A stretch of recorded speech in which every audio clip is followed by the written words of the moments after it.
Welcome into a brand new edition of Evan and Tiki. Tiki out today. He will return tomorrow. We'll get to the football a little bit later on. Should there be a quarterback controversy with the Jets? Tyrod Taylor versus Justin Fields. How long will Giant fans be patient with Jackson Dart? So we got a lot of football to get to, but we spend so much time in April, May, June, July, August, and September talking baseball. And I'm pissed off they lost last night. I'm excited they won last night. Why did Boone do this? Why did Mendy do that? Well, here's where we are, ladies and gentlemen. After all of that, after 158 games, there are 4 games left. If the New York Mets can win their games, they're going to the playoffs. If the Yankees can win their games and get one more piece of help, they're going to kind of improbably win the American League East. So here we are. It's gut check time. And let me start with the Yankees. We'll get to both in the open, and we'll get to your calls at 888-808-1019. For you, Sean, who I think you do a really good job of representing the disgruntled, angry Yankee fan. Unfortunately. I don't fully understand you guys half the time, but you do. You guys are in great position to steal the American League East, which means home field advantage throughout the playoffs. And as I've said many times, when they have it in the Boone era, they do not lose. Don't you agree that if somehow over these next 4 games you can gain one more on Toronto to take the American League East, that everything you have said and thought about this team should change? Yes. Yes. Now, maybe not as far as winning a World Series. We'll cross that bridge when we get there. My biggest fear of this team, and part of the reason I absolutely nosedived in this team in the last 2 months is, especially when they didn't sweep the Blue Jays a couple weeks ago, you don't win the division. You're going to end up at a best of 3. At the time, I thought either Houston or Boston. And you're going to start Max Fried in game 1. There's a good chance you lose with Max Fried on the mound, and your season is over in the blink of an eye, especially if it was the Boston Red Sox. But, man, avoiding that best of 3 dicey situation and getting home field advantage while winning a division and sitting back and waiting for a week was the path that got the Yankees there a year ago and is a path that I think changes everything about this team this year. But there's something else that we do mistakenly throughout the 7 months of a baseball season or the 6 months of a baseball season. It's long and it's a roller coaster. Even in years that aren't as roller coastery as like the Mets season, there's highs and there's lows of a baseball season. Definitely. When we sat here in March, the Yankees over-under was 91.5. That was the reasonable expectation for the New York Yankees. Well, here we are with 4 games to go, and despite all the things that we couldn't have predicted, like Garrett Cole hasn't thrown a pitch this season, like Luis Gil missed a bunch of time, like Aaron Judge missed 10 days. Sure. All the things you couldn't have predicted. Giancarlo Stanton wasn't playing for the first 2 months. Anthony Volpe you wanted to send down. They couldn't beat the Red Sox. They couldn't beat the Blue. All the stuff that we experienced over 6 months, the Yankees are in the exact position we predicted they would be, which is low to mid-90s with a real chance to win the American League East. And so I think we get caught up in the roller coaster, but at the end of the day, despite all the things that cause such emotions over the course of the season, the New York Yankees are where you thought they'd be, sure, where I thought they'd be, where basically everybody reasonably thought they would be before the roller coaster began. Yeah, Now, I will be fair, though. I thought the American League would be better than it was a year ago where the Yankees tussled with the Royals and Guardians. I thought the Royals would be even better this year. I thought the Texas Rangers would have a rebound this year. I thought the Tigers would hang on and not do what they did this year.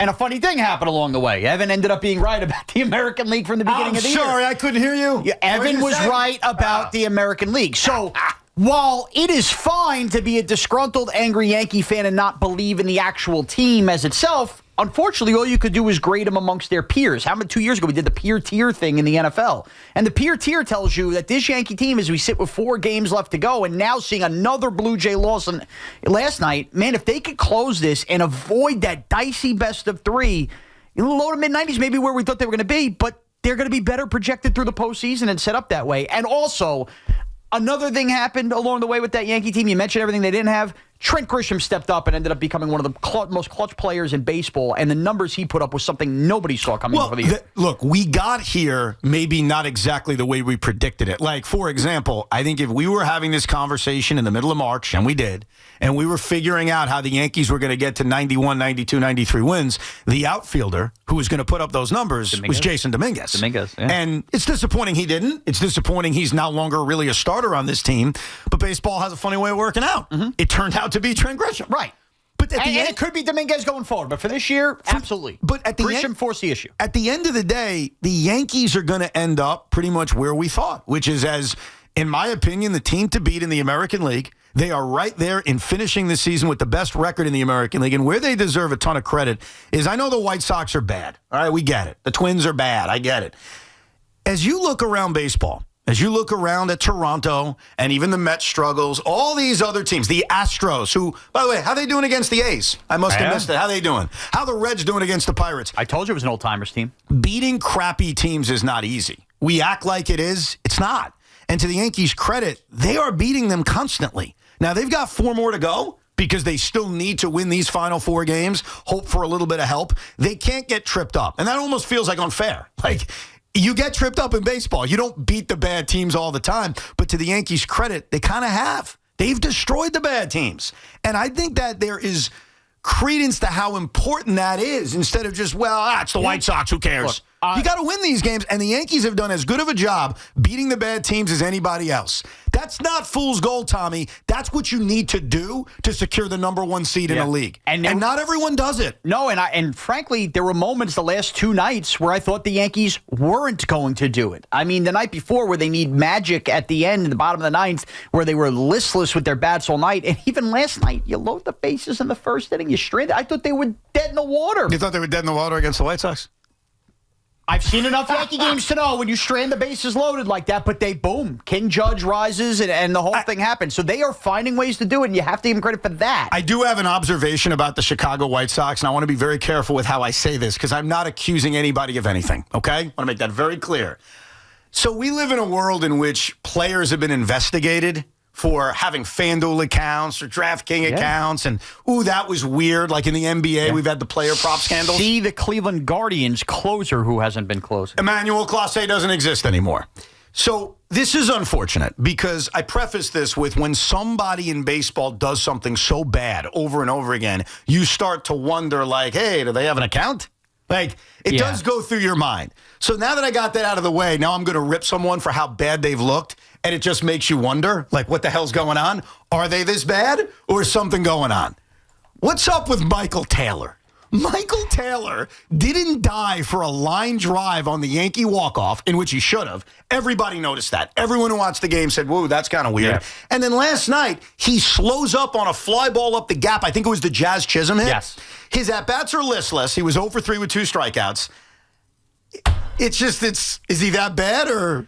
I'll just leave it at that. I mean, look, is he that bad? Maybe he's bad. Anything could be. He could be that bad. I think Michael Taylor has all the reads of a player in the last week of a dead season that's going, I'm not pulling a single muscle. I am getting on the golf course Monday, and that is it. Okay. All right, I'll believe you. But just write that down.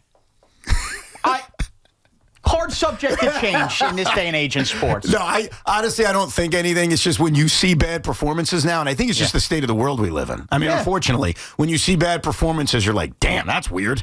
Yeah, he's bad. But to the Yankees' credit, they've taken advantage of it. But they've taken advantage of it. If we're going to spin this forward, I'm going to say this now. The Blue Jays have done their part in handing this back to the Yankees. Now, not all the way yet because you lost the tiebreaker. There are 4 games left. Forget the idea of asking the Yankees to go 6-0. The 2 games are already banked.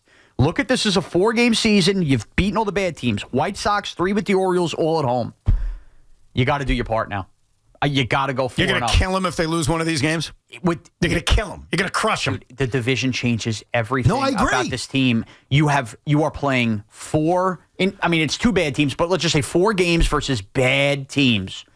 Go win all 4. If the Jays happen to win all 4, so be it. No, I think if they lose a game in the Final 4, which is normal because you don't beat the bad teams 100% of the time, I think it would be just fair to look back at your regular season games against Toronto and said, man, if one would have been turned, definitely, it changes everything. That comeback they didn't finish. But I cannot, and I completely agree with you, I cannot minimize the difference between being a division champion with the number 1 seed in the American League versus a wild card series. And I've had this argument. I think Tommy and I actually had it last year more in the National League with, hey, I'd almost rather have the momentum. I'd rather play the wild card series. I'm not putting words in your mouth. I know you've said that before to me, right? I have. Now, I think in the case of the Yankees, it suits them better to have the home field because they play better at home. 100%. Like, I get everybody's different, but what I would always argue. And the longer the series goes, I think it benefits a Yankee team as opposed to the short, boom, 2 bullets and you're done. Yeah, I get you. I think it just benefits you to not have the risk of losing 2 out of 3. Anybody can lose 2 out of 3. I wouldn't want to risk it. It's why divisions matter.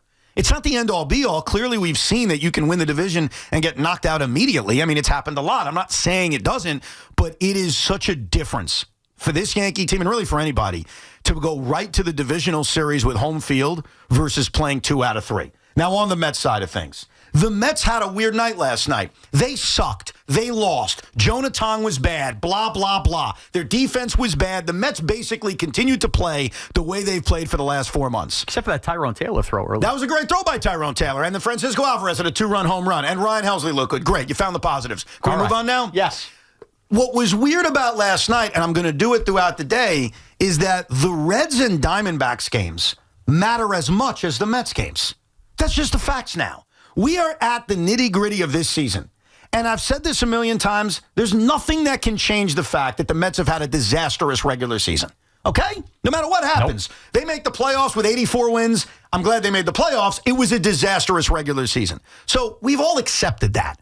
But the Reds losing last night the way they did was huge. The Diamondbacks, after they rallied and then they hold Ohtani and Betts and Freeman with the Manfred man not scoring a run, was huge. And they still lost. The Diamondbacks did. And so the Mets actually had a night last night, I'm still trying to come to grips with this, where they sucked and they got their ass whooped, but they still control their future. Yeah, you almost wake up forgetting the Mets actually lost their game. That's the problem. I don't, but I also understand that if the Reds and the Diamondbacks are going to continue to you-know-what the bed, then, yeah, the Mets may not have to win all 4 games. Because God knows I don't trust them to, and I can't imagine how anybody would. But I do admit that this pennant race is causing such weird emotions where when I put my head on the pillow last night after the Dodgers held on in the 11th inning, and yes, I am staying up till 1 a.m. watching this, I went to bed and I was like, okay. What date do you get sick, by the way? November 4th? Saturday. Yeah. It's coming up. Oh, but that's where we are with the Mets. And what's happening, and you got to agree with me on this, every Met fan, including you, Positive Tommy, has to agree with me. The Reds losing and the Diamondbacks losing would make missing the playoffs worse than it was even 4 days ago. Because it's not like someone's grabbing it. No one's grabbing it. They're all allowing the Mets more opportunities to grab it. And so if they miss the playoffs, which is still on the table, and to me still the likeliest scenario, I think it gets worse by the day because of how inept the Reds have been and how the Diamondbacks couldn't take advantage of it at least last night. They've begged the Mets to pad a lead here, and they just will not. It makes it worse. Yes. It makes it worse. Because I remember back in 1998, the Mets had a collapse no one remembers. They lost their last 5 games. And as they were losing their last 5 games, the Giants and the Cubs, who they were in a pennant race with, they kept losing too. Every day. Every day they kept losing. Brant Brown dropped a fly ball in left field. I'm not kidding you, to lose a game. In Milwaukee. Your brain is special, man. And the Mets couldn't take advantage of it. And so what killed me in 98 versus 07 and versus this year is, I know 07 was bad. We all know, oh yeah, 17 ago. The Phillies took it. Yeah. You know, the Mets choked, no doubt, but it was in combination with the Phillies grabbing it. Yeah, the Reds ain't grabbing anything. The Reds aren't grabbing it. The Diamondbacks have played well for a long period of time, but they lose last night. They haven't grabbed it yet. So it is making a Met playoff miss worse, what's happening around us. I'm glad it's happened. I'm glued to Reds Pirates right now. I'll keep you posted. Diamondbacks Dodgers a little bit later. Yeah. I'll keep you posted. So trust me, I want them to lose. I want as much help as we can get. But I got to admit, if this team doesn't make the playoffs with $1 billion payroll, with the great start they got off to, with the Reds and the Diamondbacks not grabbing it, bro, this is all-time bad. And a lot relying on some young arms that weren't here 2 months ago because as the Mets, you've seen the last 2 nights, all these pitches you go through, you're asking in these last 4 games, that is a lot of outs to get from this Mets staff if these young arms don't give you innings. Yeah, I think what we're seeing with Jonathan is that, and I know Tiki and I had this argument about 3 weeks ago, where he said, hey, the Mets are rushing all their young arms. And I said, not really. I think they earned their way here. Jonathan was rushed. Clearly. He was rushed. And I think you're seeing it. He's not ready. He's showing you signs of what he can be, and I still believe he has a chance to be a really good pitcher in this league for the Pittsburgh Pirates once he's in a deal for Paul Skeens. But Nolan McLean and Brandon Sproat, no matter what happens tonight with McLean, no matter what happens tomorrow with Sproat, I think they did enough in the minor leagues, and they've certainly shown you signs here that they weren't rushed. If they struggle, they struggle. I think they're ready. Jonathan isn't ready. And he looks like he's 12 years old. And last night, like every time he does a post-game interview, I got to tell you, I feel bad.